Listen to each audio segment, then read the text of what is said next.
Hello friends, Suhail academy में आपका स्वागत है। दोस्तों आज की इस वीडियो में हम बात करेंगे लखनऊ यूनिवर्सिटी के बीएड फोर्थ सेमेस्टर की। दोस्तों फोर्थ सेमेस्टर में जैसा कि आप सबको पता है एक ही पेपर होता है और उसके बाद दोस्तों 16 वीक की इसमें इंटर्नशिप होती है। इंटर्नशिप में दोस्तों 8 फाइलें आपको मेंटेन करनी पड़ेंगी, यानी 8 फाइलें आपको बनानी पड़ेंगी। फाइलें दोस्तों कौन कौन सी हैं, उन फाइलों के बारे में विस्तार से एक वीडियो इससे पहले अपलोड कर दी गई है। तो दोस्तों जिन लोगों ने अभी तक उस वीडियो को नहीं देखा है दोस्तों, तो डिस्क्रिप्शन बॉक्स में उसका लिंक मौजूद है। आप लोग लिंक पर क्लिक करके उस वीडियो को दोस्तों देख लें। जिन लोगों ने अभी तक हमारे इस चैनल सुहेल एकेडमी को सब्सक्राइब नहीं किया दोस्तों, तो चैनल को जरूर सब्सक्राइब कर लें, बेल आइकन को प्रेस कर लें, जिससे हमारी वीडियो की नोटिफिकेशन आपको सबसे पहले पहुंचे। दोस्तों वीडियो को लाइक और अपने दोस्तों में ज़्यादा से ज़्यादा शेयर करें। तो दोस्तों आपको बताते चलें कि जो 8 फाइलें आपकी होंगी, इनके 200 नंबर आपको कॉलेज स्तर से मिलते हैं। तो दोस्तों आप लोग अच्छे से सभी फाइलों को मेंटेन कर लीजिएगा। आइए शुरू करते हैं आज की इस वीडियो को और देखते हैं कि मॉर्निंग असेंबली की फाइल किस तरीके से मेंटेन होती है। दोस्तों आपको बताते चलें कि सारी फाइलों को हिंदी के साथ साथ दोस्तों इंग्लिश में भी आपको प्रोवाइड करवा दी जाएगी। तो दोस्तों आप लोग जुड़े रहें सुहेल एकेडमी के साथ। दोस्तों वीडियो को एंड तक बिना स्किप किए हुए जरूर देखिए। तो दोस्तों शुरू करते हैं आज की इस वीडियो को और जानेंगे कि किस तरीके से मॉर्निंग असेंबली की फाइल कंप्लीट की जाती है। तो इंग्लिश वाले जो भी हमारे साथी वो परेशान ना हो, आपको इंग्लिश में पूरी की पूरी इसी तरीके से फाइल आपको प्रोवाइड करवा दी जाएगी। तो इसको अच्छे से समझ लीजिए। तो दोस्तों यहाँ सबसे पहले हम देखेंगे क्रम संख्या, फिर उसके बाद विषय वस्तु, पृष्ठ संख्या, यहाँ पर हस्ताक्षर। ठीक, आपको इसी तरीके से एक इंडेक्स तैयार करनी होगी। क्रम संख्या 1 में हमें क्या लिखना होगा, प्रातःकालीन सभा का अर्थ और परिभाषा। ठीक, यहाँ पर पृष्ठ संख्या लिखी हुई है। उसके बाद दोस्तों यहाँ पर आएगा प्रार्थना सभा का अर्थ क्या होता है। 3 नंबर पर प्रार्थना सभा के उद्देश्य क्या होते हैं। 4 नंबर पर प्रार्थना सभा के निर्देश क्या हैं। 5 नंबर पर प्रार्थना सभा का संगठन किस तरीके से होता है। उसके बाद यहाँ पर 6 नंबर में हम देखेंगे कि प्रार्थना सभा के संगठन के महत्वपूर्ण बिंदु कौन कौन से होते हैं। 7 नंबर पर प्रार्थना सभा का महत्व क्या होगा, उसके बाद निष्कर्ष क्या होगा। तो दोस्तों यहाँ पर ये फॉर्मेट हो जाएगा लास्ट में 8 से 33 पेज। यानी अब देखिए ये फॉर्मेट बहुत बड़ा इसका है। फॉर्मेट का मतलब ये होगा कि इसमें आपको 120 दिन का आपको 120 दिन इंटर्नशिप होगी। 120 दिन इंटर्नशिप का पूरा ब्यौरा दोस्तों आपको लिखना पड़ेगा, यानी डे बाय डे इसमें आपको लिखना पड़ेगा। ठीक है, यानी हर दिन का यहाँ पर आपको डिटेल वहाँ पर लिखनी पड़ेगी। किस तरीके से लिखेंगे आइए उसको देखते हैं यहाँ से। ठीक है, तो यहाँ पर दोस्तों देखिए यहाँ पर किस तरीके से प्रातःकालीन सभा का अर्थ और उसकी परिभाषाएं यहाँ पर दी है। यहाँ पर meaning and definition of morning assembly की। तो आपने जीवन में हर नए काम शुरू करने से पहले लगभग सभी लोग मन ही मन उस कार्य की प्राप्ति हेतु ईश्वर से प्रार्थना करते हैं। ठीक, तो दोस्तों इस तरीके से ये है। तो इसको यहाँ से पढ़ के नहीं, इसको बस दोस्तों आप लोग देखिए किस तरीके से क्या है। जहाँ पर मेन पॉइंट होंगे उन मेन पॉइंटों को यहाँ से हम आपको बताते हुए चलेंगे। ठीक है, तो यहाँ पर आता है प्रातःकालीन सभा सभी विद्यालयों का एक ऐसा दर्पण है जो उस विद्यालय के भौतिक, सांस्कृतिक, सामाजिक, शैक्षिक, मानसिक और आध्यात्मिक वातावरण का साफ और स्पष्ट चित्र दिखलाता है। विद्यालय के दैनिक जीवन में अनुशासन का पहला पाठ प्रार्थना सभा से शुरू होता है, जो सामुदायिक सहभागिता की ओर बालक को अभिप्रेरित करता है। यहाँ उदारता, सहनशीलता, अनुशासन और मेलजोल के गुणों का विकास बालक में सर्वाधिक होता है। ठीक, फिर उसके बाद दोस्तों यहाँ पर एक हेडिंग पड़ेगी, प्रार्थना सभा का अर्थ क्या होता है। Meaning of prayer meeting. तो आमतौर पर प्रार्थना सभा वह सभा होती है जहाँ एक साथ कई लोग आ जाएं और किसी मूल्यवान वस्तु की प्राप्ति है तो ईश्वर से प्रार्थना। तो विद्यालय में प्रार्थना सभा कुछ इसी प्रकार होती है। यहाँ प्रधानाचार्य, शिक्षकगण और विद्यार्थी एक साथ मिलकर विद्यालय की दैनिक क्रिया के प्रारंभ होने से पहले इस सभा में इकट्ठा होते हैं और सभी मिलकर इस प्रार्थना करते हैं। ठीक, तो दोस्तों इस तरीके से आपको यहाँ पर प्रार्थना सभा का क्या अर्थ होता है उसके बारे में यहाँ से ये लिखना होगा। यहाँ इस तरीके से देख लीजिए आप लोग इसको आराम से यहाँ से। ठीक है, तो उसके बाद दोस्तों यहाँ पर कुछ डिफिनेशन यहाँ पर होते हैं। जैसे प्रोफेसर फ्रीवेल के अनुसार प्रार्थना सभा विद्यालय की टाउन मीटिंग है। तो यहाँ पर 1-2 डिफिनेशन आप लिखना चाहें तो 1-2 डिफिनेशन आप लिख दीजिए। उसके बाद उद्देश्य क्या होते हैं, उद्देश्य दोस्तों यहाँ पर आ जाएंगे कि कौन कौन से उद्देश्य होते हैं प्रार्थना सभा के, उन उद्देश्यों को यहाँ पर लिख लीजिए। जैसे यहाँ पर ईश्वर तथा आध्यात्मिकता के भाव का विकास करने हेतु, विद्यालय की एकता को बनाए रखने के लिए, बालकों में विद्यालय के साथ पहचान की भावना विकसित करने हेतु, बालकों के आत्मबल और आत्मविश्वास को बढ़ाने के लिए, बालकों में राष्ट्रीय एकीकरण और धर्मनिरपेक्षता की भावना का विकास करने के लिए, धार्मिक और नैतिक विकास के लिए। ठीक, फिर उसके बाद यहाँ पर आता है प्रार्थना सभा के निर्देश यहाँ पर कौन से होते हैं। ठीक है, तो प्रार्थना सभा को निर्देशित और संचालित करते समय विद्यार्थियों को हम कुछ निर्देश देना होता है। ठीक है, जिससे वह प्रार्थना के संचालन के समय या उसकी तैयारी करते समय उसका ध्यान रखे, जिससे प्रार्थना सभा सुचारू और व्यवस्थित रूप से की जा सके। ठीक है, तो यहाँ पर प्रार्थना सभा के प्रमुख निर्देश यहाँ पर दिए गए हैं। निर्देश क्या होते हैं? प्रार्थना सभा के दौरान होने वाले कार्यक्रम की सूची बनाकर प्रारंभ करना। तो दोस्तों जो भी प्रार्थना सभा में देखिए, जहाँ पर प्रेयर अच्छी तरीके से होती है, मॉर्निंग असेंबली बहुत ही अच्छी तरीके से सुव्यवस्थित तरीके से होती है, वहाँ पर क्या होता है, इन सब चीज़ों को जो बता रहे हैं यही सब चीज़ों को आपको लिखना होता है यहाँ पर, ठीक है। प्रार्थना सभा में सभी को अनुशासित रहना चाहिए, ज़रूरी है ये। प्रार्थना सभा के दौरान अनावश्यक चीज़ें साथ में नहीं रखनी चाहिए। प्रार्थना सभा के प्रति सभी को समर्पित होना चाहिए। विद्यालय का प्रशासन अपना सहयोग इसमें बनाए रखता है, ठीक। उसके बाद होता है प्रार्थना सभा का संगठन।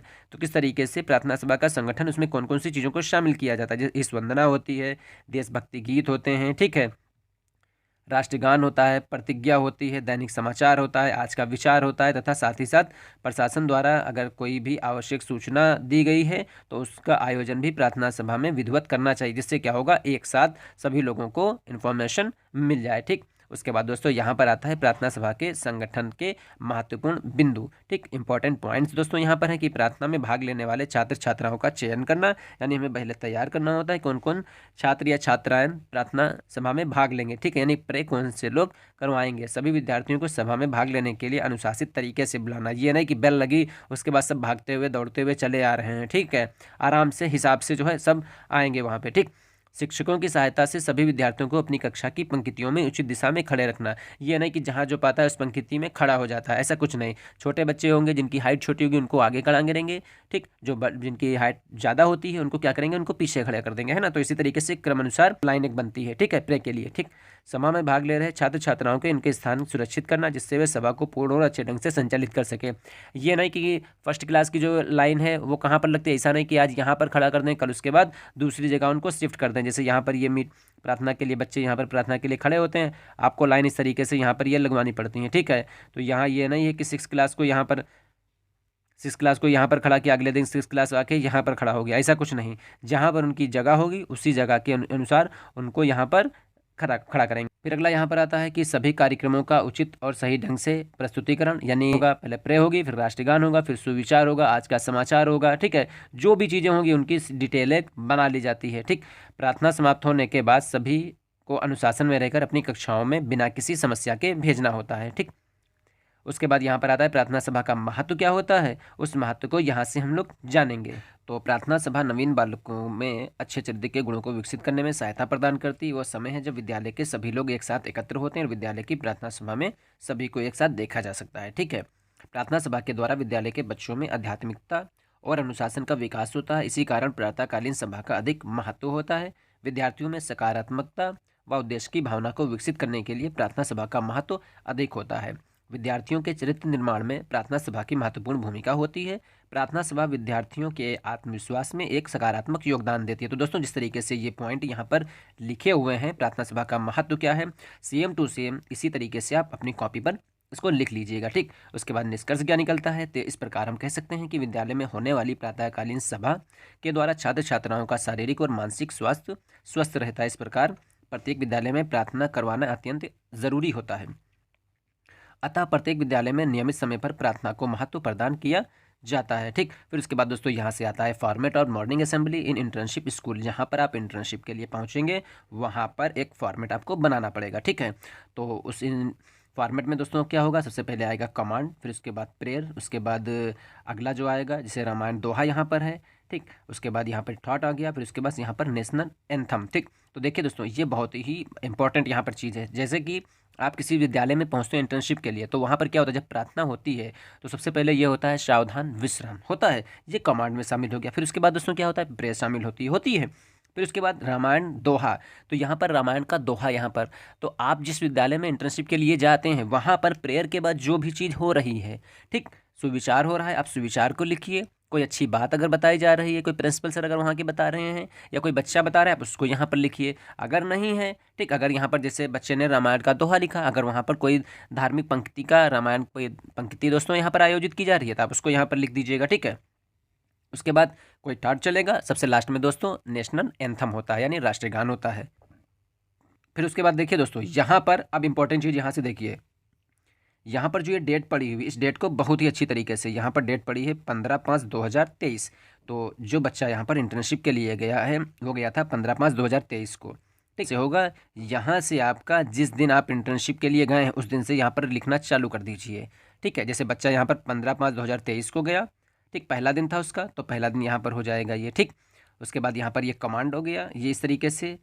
ठीक, आप इस तरीके से कमांड लिख दीजिएगा, अच्छी बात है यहाँ पे। उसके बाद यहाँ पर प्रेयर, जो प्रेयर वहाँ पर हो रही थी उस प्रेयर को यहाँ पर लिख दिया गया। ठीक है, आप इसी तरीके से प्रेयर को यहाँ पर लिख दीजिए। ठीक, उसके बाद यहाँ पर रामायण का जो दोहा हो गया उस दोहे को यहाँ पर लिखा गया। आप जो भी यहाँ पर आप जिस स्कूल में जा रहे हैं उसका विशेष ध्यान रखिएगा। यहाँ से कॉपी करना है आपको। क्या कॉपी करना है? जैसा लिखा है सेम टू सेम नहीं, कुछ चीज़ों को यहाँ से चेंज करना है। ठीक है, आपको चेंज ये करना है, यहाँ पर जो प्रेयर जिस विद्यालय से आप इंटर्नशिप के लिए जाएंगे उसको चेंज करना है। रामायण दोहा आपके यहाँ जो भी चल रहा है, ठीक है, जो भी प्रेयर के बाद होगा उसको आपको लिखना है यहाँ पे। ठीक है, उसके बाद जो भी थॉट यानी सुविचार होगा उस सुविचार को यहाँ पर लिखना है। ठीक है, समझ गए? सुविचार अगर आप चाहें तो सुविचार यही लिख लीजिए, कोई देखने वहाँ नहीं जाता है। ठीक, उसके बाद नेशनल एंथम, यहाँ पर राष्ट्रीय गान आपको लिखना है। ठीक है, पूरा इस तरीके से हो गया। फिर उसके बाद देखिए 16/5/2023 यहाँ पर उसका सेकेंड दिन था।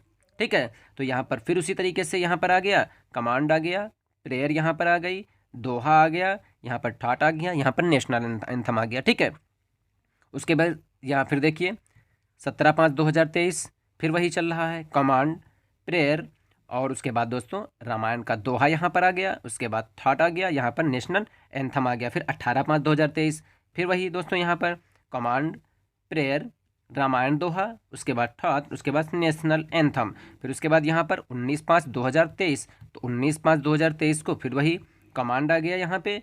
फिर उसके बाद दोस्तों यहाँ पर आ जाएगा उसका प्रेयर, उसके बाद रामायण दोहा, प्रेयर, रामायण दोहा, थॉट, नेशनल एंथम। फिर उसके बाद 3/7/2023। ठीक है, तो यहाँ पर फिर वही कमांड, फिर उसके बाद दोस्तों यहाँ पर आ जाएगा प्रेयर, रामायण दोहा, उसके बाद नेशनल एंथम। ठीक, तो ये दोस्तों इस तरीके से जितने भी दिन आप इंटर्नशिप के लिए जाएंगे, जैसे मान के चलिए 1 फरवरी को आप गए हैं, 1/2/2024 को जैसे आप गए हैं इंटर्नशिप के लिए। ठीक है, तो इसमें जो भी संडे होगा उस संडे को आपकी कोई डिटेल यहाँ पर नहीं लिखी जाएगी। ठीक, हॉलीडे रहेगा, उसको छोड़ दीजिए। जो भी हॉलीडे यहाँ पर पड़ता है, ठीक है, उस हॉलीडे में दोस्तों क्या रहेगा, आपको यहाँ पर हॉलीडे की कोई डिटेल आपको नहीं लिखनी है। बाकी जितने भी दिन, जैसे यहाँ पर 1 तारीख को 1 फरवरी का आ गया, फिर यहाँ पे 2/2/2024 इसको आपको सब लिखना है। ठीक है, तो इसमें लिखना क्या, खाली समझना यहाँ पर है। आपको क्या करना है, एक दिन यहाँ पर ये डेट डालेंगे इस तरीके से, यहाँ पर कमांड लिखेंगे, उसके बाद यहाँ पर जो भी आपके विद्यालय में प्रेयर होती है उसकी देखिए 2 लाइनें लिखी, आप 2 लाइनें इसी तरीके से लिखिएगा। ठीक, अगर जो भी प्रेयर के बाद जो भी चल रहा है, जैसे रामायण दोहा यहाँ पर है तो उसको यहाँ पर लिख दिया गया। अगर ये नहीं यहाँ पर हो रहा है, ठीक है, सीधा था सुविचार हो रहा तो इस सुविचार को यहाँ पर लिख दीजिए। उसके बाद नेशनल एंथम, तो देखिए दोस्तों यहाँ पर नेशनल एंथम भी पूरी नहीं लिखी हुई है, राष्ट्रीय गान पूरा नहीं लिखा हुआ है, छोटा सा शॉर्ट में लिखा हुआ है, जनगणमन अधिनायक जय है। आपको बस इतना ही लिखना है। ठीक, तो दोस्तों ये जो कार्यक्रम चलेगा, मॉर्निंग असेंबली की जो ये फाइल चलेगी, ये बनेगी मॉर्निंग असेंबली, ये फाइल बनेगी आपकी 120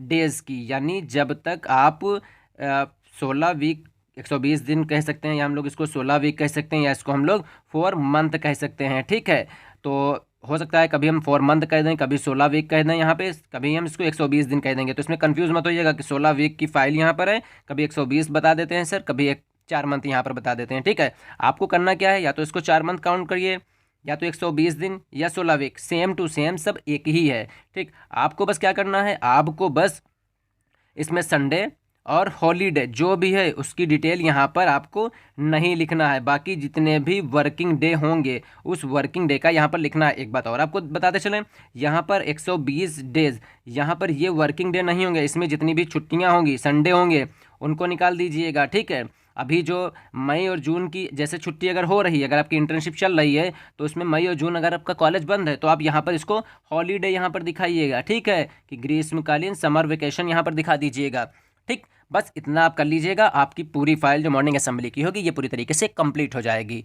ठीक है, तो दोस्तों आज की इस वीडियो में हम लोगों ने मॉर्निंग असेंबली की फाइल किस तरीके से बनती है उसको हम लोगों ने अच्छे से जान लिया। तो उम्मीद करते हैं दोस्तों यहाँ से जो भी बताए गए पॉइंट हैं वो आपको अच्छे से समझ में आ गए होंगे। फिर भी दोस्तों अगर कहीं पर भी कोई कंफ्यूजन हो तो कमेंट्स बॉक्स में हमें कमेंट्स करिए। तो दोस्तों आज की इस वीडियो में फिलहाल इतना ही, मिलते हैं दोस्तों बहुत ही जल्द न्यू वीडियो में। तब तक के लिए दोस्तों जिन लोगों ने अभी तक हमारे चैनल सुहेल अकेडमी को सब्सक्राइब नहीं किया दोस्तों, तो चैनल को जरूर सब्सक्राइब कर लें, बेल आइकन को प्रेस कर लें, जिससे हमारी वीडियो की नोटिफिकेशन आपको सबसे पहले पहुंचे। दोस्तों वीडियो को लाइक और अपने दोस्तों में शेयर करना बिल्कुल ना भूलें।